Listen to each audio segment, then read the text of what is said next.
सदी का सबसे भीषण, सबसे भयावह तस्वीरें आई। खौफनाक मंजर जो रेल हादसा हुआ, 280 जान अब तक जान चुकी है।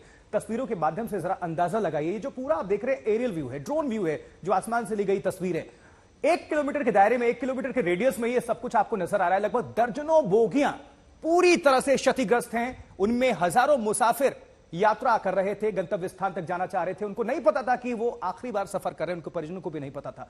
लेकिन देखिए, अब आपको एनिमेशन के जरिए दिखा रहे हैं। पहली मालगाड़ी वहां पर खड़ी रहती है रेल ट्रैक पर, दूसरी ट्रेन वहां से आती है और वो डिरेल होती है और जा टकराती है सीधे मालगाड़ी से। फिर तुरंत पीछे से तीसरी ट्रेन आती है, फिर वो भी जा टकराती होती है, क्योंकि जो डिब्बे थे वो तीसरे ट्रैक पर आ चुके थे। और इस तरह से ही वो होता है भयानक हादसा बालासोर ओडिशा। और वहां पर हादसे के बाद बिखर गई बोगियां और सबसे बड़ा नुकसान, 280 जान जा चुकी है, 900 से ज्यादा लोग जख्मी हैं, बहुत ज्यादा लोग इंजर्ड हैं, सीरियस हैं। हो सकता है कि आंकड़ों में भी बढ़ोतरी हो। चलिए, और ज्यादा अपडेट के लिए सीधे आप सभी को लिए चलते हैं ऋतिक मंडल के पास। ग्राउंड जीरो पर हमारे सहयोगी सुबह से रिपोर्टिंग कर रहे हैं और आप सभी को अपडेट समेत तस्वीरें पहुंचा रहे हैं।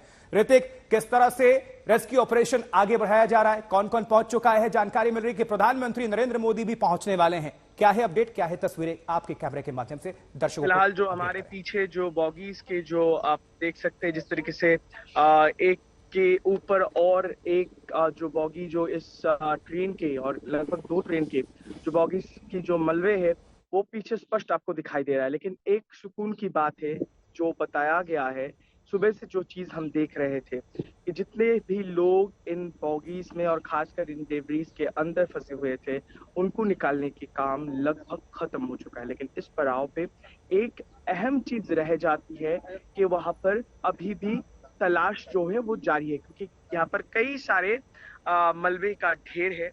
इसके साथ साथ जैसे कई सारे कोचेस ऐसे हो गए हैं जैसे मानो एक कबाड़ी का जगह है। इसके कारण वहां से अभी भी तलाश जारी है। अमूमन जो कहा गया है, जितने लोग फंसे हुए थे, क्योंकि हमने देखा कि गैस कटर का इस्तेमाल किया गया, वहां पर खोजी कुत्ता उसको भी लाया गया और इसके जरिए जहां जहां संभवतः लोग फंसे हो सकते थे वहां से उन्हें निकाला गया है।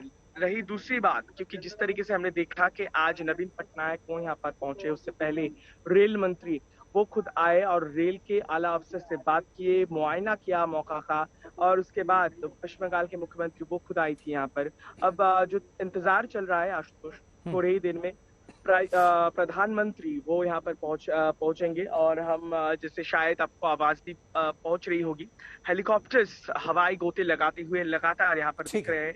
हमने सुबह से देखा कि किस तरीके से जो वायुसेना के हेलीकॉप्टर है वो बारी बारी, जहां से हम लाइव है इसके बिल्कुल विपरीत में, यानी जो रेलवे ट्रैक आपको दिखाई दे रहा है मेरे पीछे, उसके विपरीत में एक बिल्कुल सटा हुआ एक फील्ड है, एक जमीन है, जहां पर प्राइम मिनिस्टर का हेलीकॉप्टर लगभग शाम 4 बजे के आसपास उसके बाद में भी उतर सकता है और वहां से वो जो मौके का वो मुआयना करेंगे, रिपोर्ट्स लेंगे।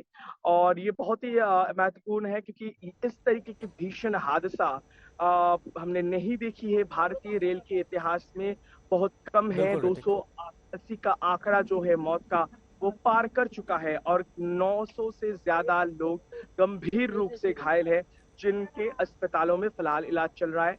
और रही बात इसकी तफ्तीश की, जो कमिश्नर सेफ्टी ऑफ रेलवे है, उसके जो हाई लेवल कमेटी है, रेल मिनिस्टर ने कहा कि उसकी गठन कर दी गई है। अब उसकी जांच खत्म होने के बाद ही इस बात की पुष्टि हो पाएगी कि किस कारण से इतना बड़ा हादसा सामने आया। ठीक है ऋतिक।